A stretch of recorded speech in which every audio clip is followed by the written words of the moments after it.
Hi, I'm Andrew Armstrong and welcome to the Back Office Show. I'm determined today to finally put this to bed. This is the Raspberry Pi in an orange case. You've seen it. Regular viewers of the channel will know I've been on and off this project for ages. Hitting various roadblocks, you know, will I use HDMI, won't I, end up using a composite panel, blah-de-blah-de-blah. But now the time has come for this to end. I need it out of the way. I'd rather be playing games on it than watching all these pieces. So I followed some advice from various people. I do apologise, I can't remember certain names. I've got a very bad memory. But I basically got now a 5-volt supply straight in. So I buzzed this out while it was running and went through all the different power rails. And I found out this sort of a DC to DC here is generating a 5-volt output reference voltage here. That's why it's going through all these inductors and things, and then you've got these other little regulators for 3V3 and 1V6. So these regulators take a 5 volts that have been DC to DC'd from whatever comes in here, which is generally 12 volts. So I've just tapped straight in, screw it, it works, done. So now this is a 5-volt board. So really all I need to do now is actually just assemble it and just start sticking stuff into the case. You know, I think once I start gluing stuff into the case, bezels and moving things around, that can come later. But I need to start doing that. So I'm going to dismantle this, we'll go do a jump cut and we'll get the case on here and we'll start shoving stuff back inside. First things first, let's secure this bloody PCB. It's been rattling around for a long time and we don't need that rattling around, we just need it put somewhere. I'm going to use some of this 3M tape. That looks about the right length. Let's get our choppers here. Let's see if it'll work. I was toying with the idea of using a sort of foamy tape, but we don't, you know, I think it's okay. The danger is, of course, if you have too much pressure on the back of a monitor, you might get little hot spots on the LCD, but we've already got a hot spot in the middle of the LCD from probably manufacturing, so I'm not going to worry too much about that. The only tricky part of this job is, of course, getting the, there we go, getting the sticky off. Oh, I'm just going to take my watch off. I don't know, I've been running this morning, and the danger when you're wearing watches, of course, it's going to snag something you don't want to snag. So watch off, guys. Especially if you've got a metal bracelet. That's an interesting experience if you put your hand in the wrong place. So I'm going to put this PCB in the middle. That'll give me plenty of room around it to mount things and play with stuff. So you can see the ribbon cable's twisted up there. That's fine. We're going to just tape that down. Just going to look for a nice suitable tape for all that. What should we use? Got a whole selection of tapes here in the back office. I might go with just a bit of red insulation tape because it's kind of slightly sticky, but you know, if you need to get it off you can, so that might work quite well. Yeah, I think that's good enough. So I'm just going to chop that here. And you'll see why I need this kind of clear of these areas in a moment. Again, being careful not to cut that ribbon cable. That's one. Ow! Try not to destroy the screen before we get a chance of fitting it. I mean, this screen's taken quite a lot of abuse because it's been just knocking around. Yeah, I'm kind of losing a lot of the adhesion there, but it's fine, we'll live with that. So what I've done, I've got a lot of wooden dowels. I've just sort of chopped a wooden dowel down into these sort of more or less centimetre size pieces. They're not massively accurate, I'm afraid. I don't do accuracy at the moment, I just don't have the room. So what I'm going to do though, is my plan is to glue these. I'm just going to use regular old hot glue to these corners here, and I should just line up a few just to get those that are more or less uniform height wise. They're certainly not. And this was a piece of wood that's been lying around in the back office for ages, and I think it was a part of a cot, you know, the bars of an old cot. So fortunately that was put to some good use. Now I've got 3 pretty tall ones, very tempting, but we've got those 4. I think these are the most uniform, so we're going to use 6, I think. Just go straight for it with the old hot glue.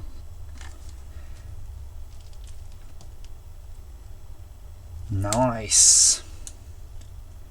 I'm trying to be pretty quick because the whole back of the screen is going to act like a heatsink, and if you don't push it on quickly, that's going to cool down, and then the thickness of the glue itself will start to have an effect on what we're trying to do. So all of that measuring will be for nothing because of our thick layer of glue. So with a bit of luck, this won't disturb the screen in any way, but you never know. If you see 6 kind of discoloured areas on the corner of the monitor, you know what's caused them. Awesome, so that's good. So what I need to do now though is to make up a sort of cable set, because I've got a bit here stuck to the back of this Raspberry Pi. So while I'm just heating something up so I can take that off, but we can have a look here. We've got here is a power that we're tapping off basically from somewhere else. And then we've got this lead which has got the 2 that's going to the video. So those 2 are the video signal. So we need 4 wires basically. So I'm just going to plug this in so you can see where it would normally go. And I do have a pretty suitable bit of cable here, which I don't know what I bought it for, but it's quite nice. It's a thick piece of cable and it looks like it's got 4 cores, so that's the ideal number. It's almost too thick if anything, but that's fine. I just think you've got to be slightly careful in this, and that we don't end up mounting the monitor the wrong way around. So I might just have to put one bit of power through the monitor just to double check that. So we'll unsolder the monitor from the Raspberry Pi, and it's all been very roughly soldered anyway, so that's going to have to be redone. So these are the wires. I can't remember the pinouts. Now this is the plus 12, and this is the ground. So this monitor itself actually can do RGB. That's why it's got all of those various inputs on it. 10, 11, 12 volts. Right, we'll turn it on. Okay, AV that side. So I'm going to mark this side up. In fact, it's pretty much the way it should be. But just for sanity's sake, up. Okay, so we've got our wire. So we're going to actually just cut this insulation off a bit longer, the outer sheath. Let's move my hot glue gun out of the way. Oh, to have space, hey? So we're going to need 4 wires basically. We're going to need, well, 4 or 3. 3 should be enough actually, because there isn't a separate video ground, I don't think. So if you think of ground, you've got power ground and video ground on your circuits, guys. You should kind of respect that if you have. This would be video ground, and it's the same as power ground on this board. So we actually only need 3 wires.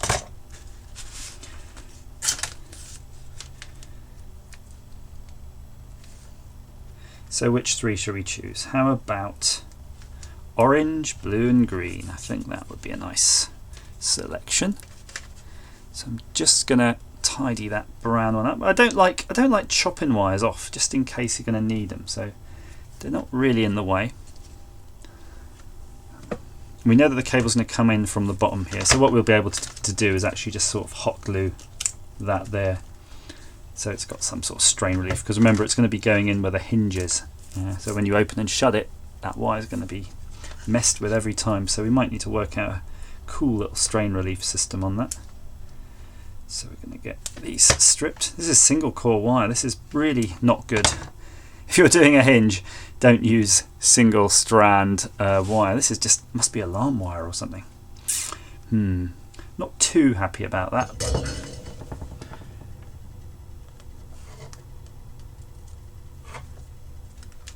Try and have a think if I've got anything more suitable. Probably not right now.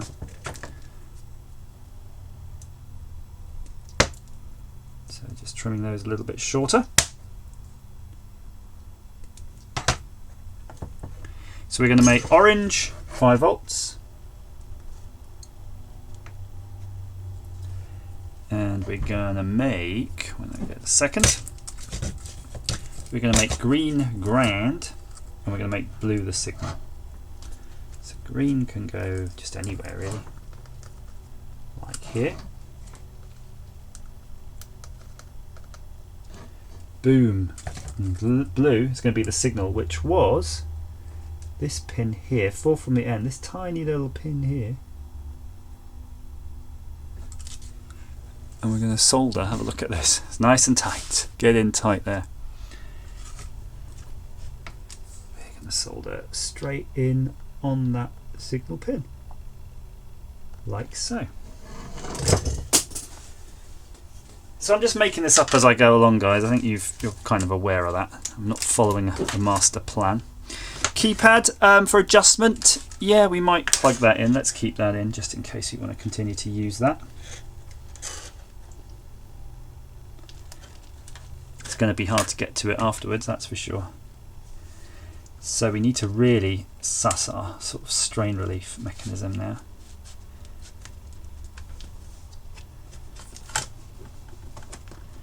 I think something like that is going to be okay. We'll just push these down nice and flat. Hopefully we won't pick up too much interference. And I'm going to hot glue this wire here. Nothing like the old hot glue.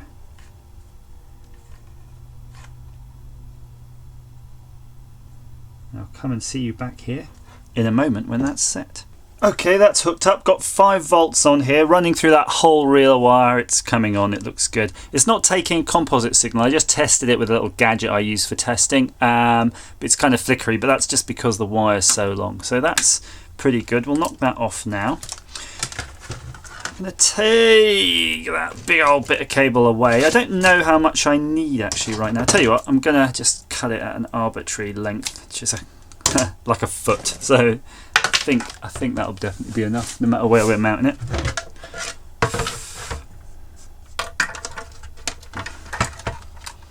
Looking good, isn't it? Looking good. Right, so basically got to hit those 6 doofers with the glue. We can decide later if we're going to use this panel or not, or where we're going to mount that. That's kind of cool. It's kind of long enough almost though. Yeah, look, we can actually keep the panel inside there for adjustment. Maybe it's not something we really want to use that often, so we'll just keep it down. Oh, I'm thinking now, maybe I should have used more cores. Although, it could just live on the bezel behind the screen somewhere. Let's not worry about that now. Frankly, I really doubt we're going to adjust anything once it's done. Doesn't need it. So, I've got my hot glue, and my hot glue is now at that point where it's just almost used up one stick, and it's just about to kind of cut into a new one. So that's going to be tricky. So let's go bang, bang, bang, bang, bang, bang. Right, let's get down here quickly. Let's get ready to rumba. Oh my life! Ooh, that was hot. I think that's about right. Crikey, that was hot. Jeez. Whew. You know, the old glue gun's been sitting there for a while. It's been really getting extra hot. Crikey. Because I had to leave that there. Leave that there on myself, burning away. Anyway, that's it. That's good. That's the screen in. It's a bit heavy now. It's a bit wants to sort of keep shutting itself. Shut it down to Chinatown. Let's take this down to Chinatown. Right, so we've got these buttons here. Boom, boom, boom, boom. I think that's fine. I'm just going to glue that there. I don't want to mess with it. Bit of hot glue, bit of hot glue, bit of hot glue. That's fine. I'm just going to put it right. Well, it's going to want to go right there, so that's where it's going. Right there, that's good there. And this wire, it's not really a problem. We'll tuck it in with some tweezers. 1 second later.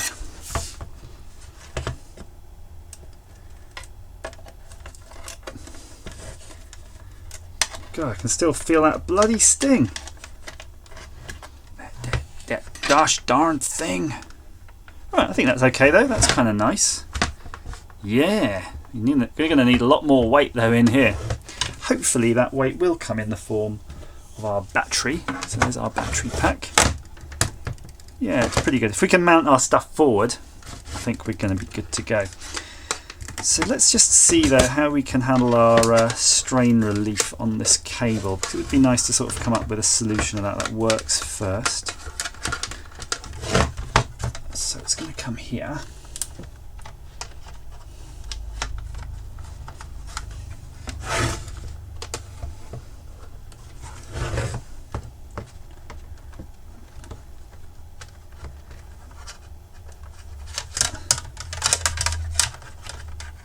Don't want it to fight too much, so I'm just doing this now, because if it breaks while we're messing with it, it's going to be a big pain. I have to take the old monitor out. So again, hot glue. Just gonna put a wodge of it here. Oh yeah! Look at it go. Very melty. Got my cold air blower, my hot air blower set to cold. Get back.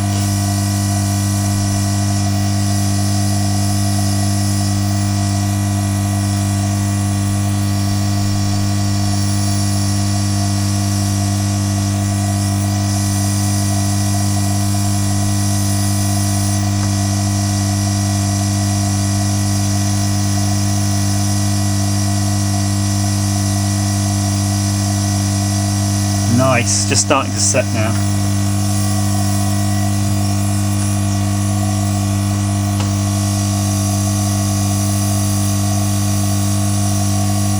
If you're doing this, make sure it's not on hot. You're going to get a rude surprise if it is.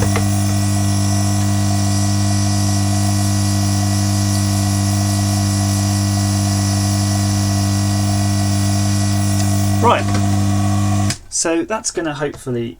It's still not quite hard there, but it's going to take its time. Oh, it's really funny. It's like hard on the outside now and soft on the inside. Gives me a chance to sort of mould it. It's going to burst with a hot molten bit all over my finger. I think that's about it. That's holding itself there. So while that's cooling, we're going to have a look at our battery. So these batteries are cool. They've got like a 2 amps and a 1 amp output and an LED. We don't need the LED. And they've got this charge port, so that's all good. Problem being, you do have to push this on button to turn it on. I don't think there's necessarily an off button. It's all a bit strange, really. So I'm going to have a quick look to see if I can get into this. We're going to go on the assumption that, I don't know, do we want a battery pack that we keep stock? It's tempting. Yeah. Try to get into it anyway. No, it's really bloody well made. This was a good battery pack though. I remember ordering it thinking that's a good looking one. That's almost too good. Just leave it as is for now. Right, battery pack, assuming it could go somewhere like that, that's fine. Raspberry Pi kind of can go anywhere. It doesn't have heat sinks on it, so we might glue some heat sinking on there at some point. It could go there. Controller storage. Now we can use wireless controllers, but I kind of still like to have, to be honest, the notion of wired controllers, because it doesn't require all those batteries and things. So I've got space for a controller right there. Yeah, that works. So you could have 2 controllers, no problemo. So you'd want the, I think maybe if we can just get a shelf in here then, basically, if we can just mount it so that you've got like a virtual shelf and then you can just slam your controllers and stuff on top, I think that'll work well. Oh yes, and we need speakers. Let me get hold of some speakers. We've got a few options in terms of speakers. We can put quite small regular little speakers in, or we've got some of these. I was going to do a review of these as part of the sort of making our own speaker set thing. Look, these are quite nice, aren't they? Yeah, these are kind of real deal stuff. So, well, we're not really going to have a side mount option because they're too tall for the case. We're not really going to fit some. Oh, I do have the opportunity actually to fit some in the side of the monitor here. I do have some small speakers, but I kind of like the idea of trying at least to get these big ones in. So maybe we'll just rearrange all of this so that we've got something like the speakers there in the front. pointing. I know they're pointing up, but that should be fine.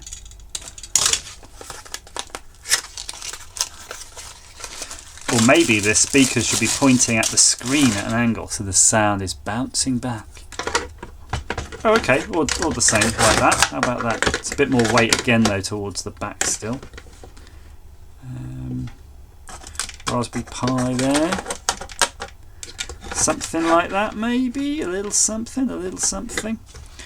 I'll work it all out and then we'll jump cut to see how it's all going to fit in. Right, just going to prepare the Raspberry Pi itself. So that's the CPU on the bottom, but we don't really put any cooling on the bottom because it's going to be a pain in the arse for us. But we do have these little things. It's not that we're going to maybe make some standoffs here, but it does mean the heatsink really can't go on the bottom. So what I'm going to do is I'm going to glue the heatsink to the top. Yeah, glue it. But first I'm going to put some compound down. Oh no, we've got the sort of gross bit. Hang on. Okay, so squidged a bit through just to get to the clean stuff. We've got this juice. Get this juice off it. It's kind of oil basically. Get rid of that. So here we go. We'll get the bit of compound on there. More than enough. Maybe a bit on that chip because I think it'll just about touch that chip. So I'm hoping by virtue of conducting some sort of heat from the top, it's going to at least help.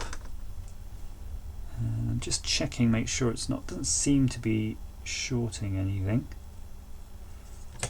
Nope, that's pretty darn good. So I'm just looking, there's no real components on that side, so I'm just going to, again, put a blob of it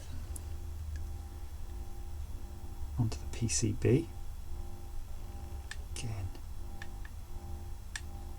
Better ways of doing this, probably. But that'll be absolutely fine, unless this thing's going to start running some crazy amount of heat. I don't think it's going to be going anywhere. I'm just going to do the same on this side. Again, there's no components where I'm splopping it, so I've got a chance, if I'm very gentle, to remove this. Yeah, I think that's it. That's good. So while that's sort of sitting there, I'm going to get my baby boomer and decide where I'm going to mount that bad boy. I think it looks like it could sit quite nicely on top here. But what I'm going to do is just cut a bit. I'm going to like hot glue that, but I can just make a little pad of this. This is a 3M foam that I can't remember what it was for, like a GoPro or something. But it's kind of useful. I'm going to peel that off. Probably the other way where I stick something like that. Boom. So I think most of the connections I'm going to make to this are on the other side of the board anyway, so it doesn't really matter which way around. This way is easier, at least you can get to the various connections with the soldering iron. I'm just going to solder it all from the top. So that's good. And I might as well just start right away. Get the power leads on it.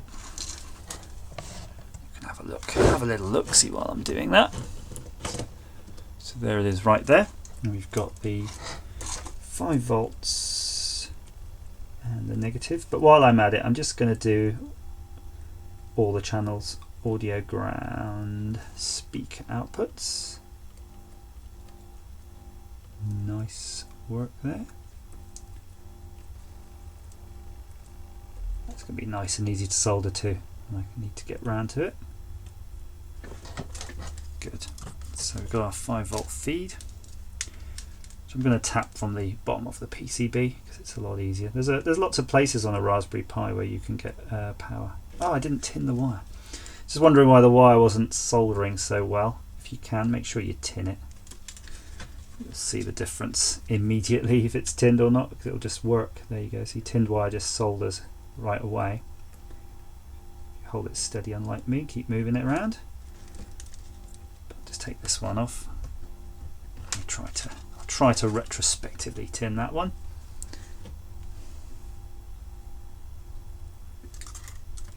Pop that on. Boom, there's a nice big blob there. That's not going nowhere. So that hot glue, yeah, it's pretty much glued enough. So I'm just going to flip this PCB over.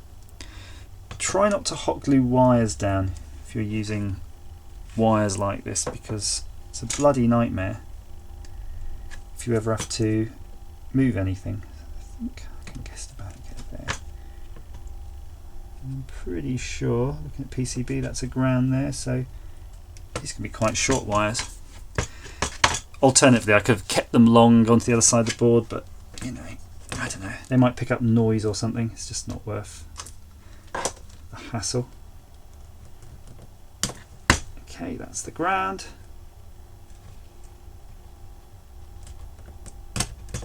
It's the live 5 volts. And you can see this is the PCB where I had an issue with the USB. Remember, the USB was broken on that. That's why I had this power line jumper, which is convenient for what we're doing today, of course, because it really highlights where I just need to hit a 5 volt. You can just go straight on there. Boom. Just like that. Just like that. And then ground. It's common board ground on everywhere. Should work right here. That's where the USB is coming in, so good a place as any. Nice. I'm just thinking, before I flip it all over again, let's just have one quick look.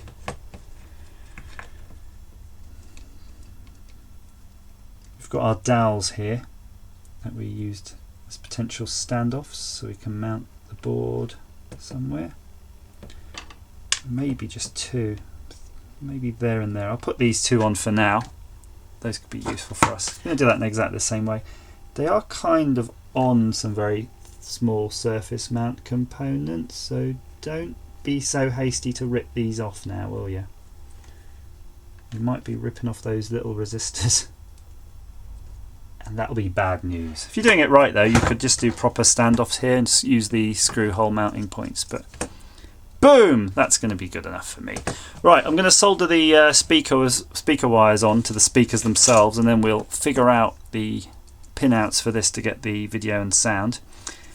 And yeah, hopefully just hook it all up.